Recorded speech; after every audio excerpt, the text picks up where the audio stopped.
سلام به شما دوستان عزیز، اینجا چنل پرشین کیم هست. امروز اومدیم با یکی دیگه از موضوعات شگفت‌انگیز کره جنوبی با جزیره نامی. مثلا جزیره نامی کره جنوبی رو میتونیم جزیره جادویی توی هر فصل بدونیم.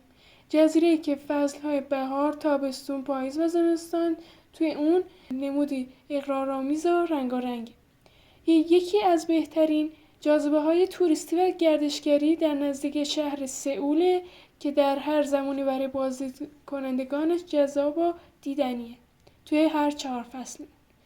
بسیار از افراد توی این مکان از خودشون عکس‌های جذاب و با مناظر قشنگ عکس‌های میگیرن و همچنین جدا از جذابیت‌های بصری و جذابیت‌های زیبایی که این جزیره داره میتونید در بسیار از تفریحات مفرح اون شرکت کنید. جزیره نامی یا جزیره نامیس اون شبیه به هلال ماه در نزدیکی سئول که صحنه‌های دلانگیزی داره. حتی برای یکی از معروف‌ترین سریال‌های معروف سینمای خانگی از لوکیشن و موقعیت این جزیره استفاده شده که اگه این سریال رو دیده باشید شاید بسیار از مناظر و صحنه‌های این جزیره برای شما آشنا به نظر برسه. زیبایی و خیره کننده این جزیره در مختلف سال به قدری زیاده که حتی تونسته استقلال فرهنگی خود را از جمهوری کره جدا بکنه و به عنوان جمهوری نامی نارا به کار خود ادامه بده. یکی از جذابترین خصوصیات این جزیره وجود رنگ‌های متفاوتی برای هر فصلشه. در فصل بهار شکوفه و سبزی کمرنگی داره. در تابستون درختان 4 فصل اون سرسبزن. در پاییز رنگ‌های بسیاری و برگریزان درختان در همه رنگ‌های گرم جلوه بخش جزیره نامی کره جنوبی است. در زمستان نیز به دلیل بارش برف یه دست سفید میشه. وجود فصل‌های نمایان توی این جزیره باعث به وجود اومدن یک سری تفریحات و فعالیت‌های مفرح در اون شده که بسته به هر فصلی طرفداران خاص خودش رو داره. این جزیره مقصد بسیار از گردشگران خارجی و کره‌ای و بسیار از خانواده‌ها و به همراه کودکانشان برای بازی و تفریح به این جزیره میان. تابستان جزیره نامی شهری تمام سبزه. متوسط دمای هوا در فصل تابستون توی این جزیره بین 21 درجه سانتیگراد تا 26 سانتیگراد هست. بنابراین با اینکه تابستونه اما هوا بسیار مطبوع و دلانگیزه و با حال و هوای شما سازگاره. جزیره نامی کره جنوبی یکی از پرطرفدارترین مقاصد گردشگری و تفریح در فصل تابستان.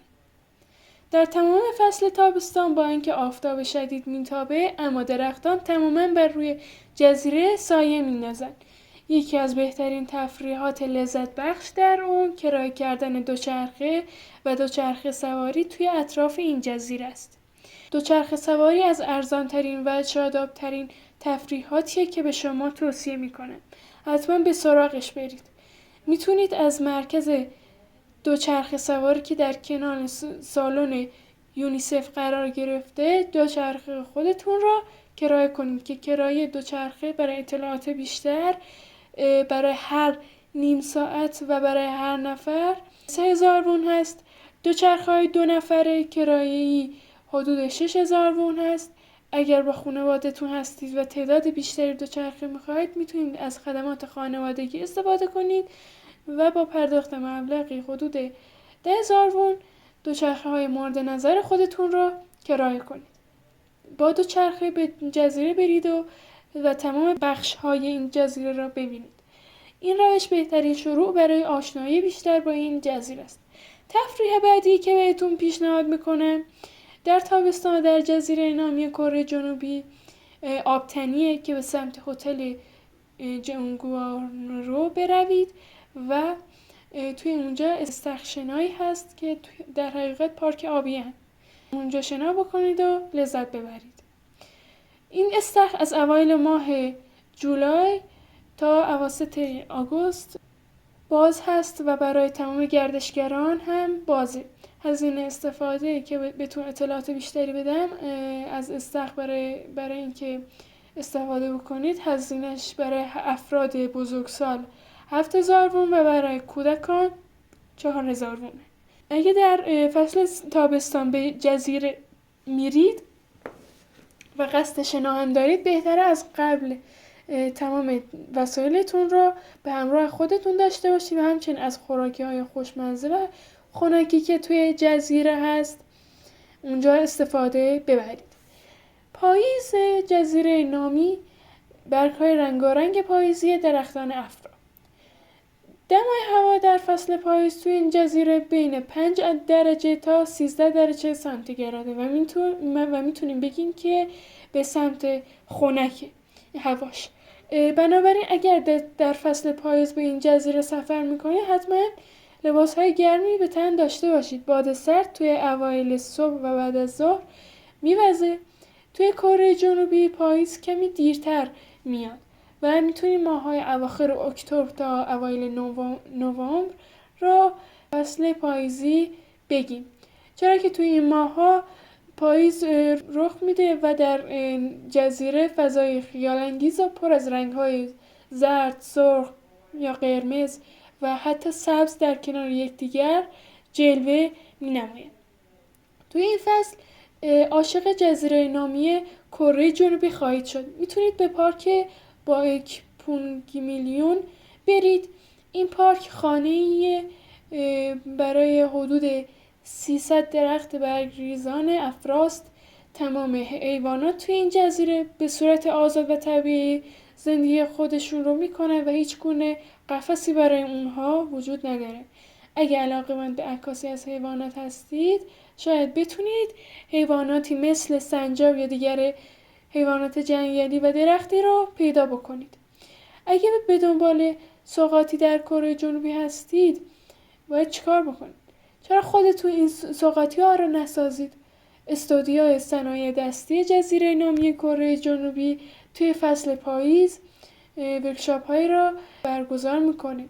شما با شرکت در این ورکشاپ ها میتونید صنایع دستی متعددی مثل لامپ های رومیزی، سرامیک ها، کاشه های زیبا و حتی اشیاء فلزی بسازید.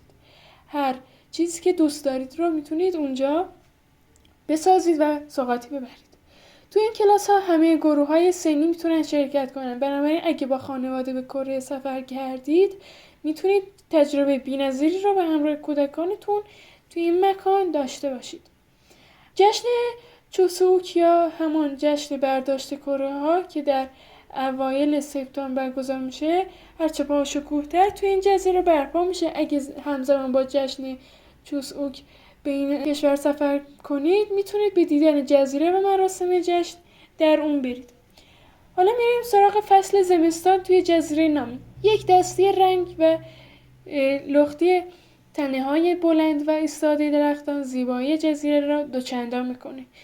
دمای هوا بین -4 تا -5 درجه سانتیگراد هست. تورهای اسکی متعددی توی این جزیره و منطقه اسکی نزدیک اون برگزار میشه. کمپ‌های آتش در سرتاسر جزیره برجاست و غذاهای گرم شما رو گرم نگه میداره. جزیره نامی کره جنوبی زمانی که شکوفه‌های گیلاس توی کره جنوبی ظاهر میشن، جزیره نامی کره جنوبی بهشتی میشه که کمتر بر روی کره زمین دیدید. بعضی از درختان به رنگ صورتی تغییر پیدا میکنن. بهترین عکس ها را توی این مناظر میتونید بگیرید. اگر فیلم های کره‌ای رو دیده باشید، حتما منظور من رو میفهمید که درخت هاشون خیلی زیبا هستن. به جز دوچرخه سواری که گفتم توی جزیره میتونید انجام بدید. توی زیر بارش شکوفه های گیلاس میتونید از غذاهای بی‌نظیر کره در رستوران های زیبای جزیره لذت ببرید. اگه شکوفه های گیلاس رو از دست دادید، میتونید خود رو به جشنواره پروانه های جزیره برسونید. حالا برامون سواله که چطوری به این جزیره بریم. هر گردشگر خارجی برای ورود به جزیره باید 8,000 وون بپردازه. همچنین به 3 روش مترو، قطار و اتوبوس میتونید خودتون رو به این جزیره برسونید. برای مترو نزدیکترین ایستگاه به جزیره ایستگاه گاپیونگ که از سئول سوار خط مترو جینگچون میشید و حدود 1 ساعت و نیم که توی راه باشید به جزیره میرسید. قطار به روش قطار روشی راحت‌تر برای رسیدن به جزیره سوار شدن بر قطار آی هست، ITX هست که توی ایستگاه یونگسانه. ایستگاه گاپیونگ از قطار پیاده بشید و اگه با قطار برید 55 دقیقه کلاً به جزیره میرسید. برای اتوبوس که بخواید به جزیره نامی برید مستقیم از مرکز سئول حرکت میکنید، از محل دروازه نامدایمون یا اینسادونگ سوار اتوبوس میشید. یادتون باشه که اتوبوس‌های جزیره تنها 1 بار به سمت جزیره در طول روز حرکت میکنن، بنابراین ساعت حرکت اونها رو از قبل بپرسید. با اتوبوس شما 1 ساعت و نیم در راه خواهید بود. زمانی که به ایستگاه گاپیونگ رسیدید میتونید به دور شیوه زیپلاین یا سوار شدن قایق خودتون رو به جزیره برسونید. قایق‌ها هر نیم ساعت به سمت جزیره میرن. برای زیپلاین نیز ابتدا به سمت زیپلاین تاکسی میگیرید و بعد از آن 2 دقیقه بعدش درون جزیره خواهید بود. امیدوارم که از این ویدیو استفاده کافی رو برده باشید و براتون مفید بوده باشه. نظرتون رو درباره این ویدیو توی قسمت کامنت ها نظرتون رو بگید. اگه دوست داشتید ویدیو ما رو شیر کنید با دوستان هاتون و لایک و ساب یادتون نره. شما رو به خدای بزرگ میسپارم. خدا نگهدار.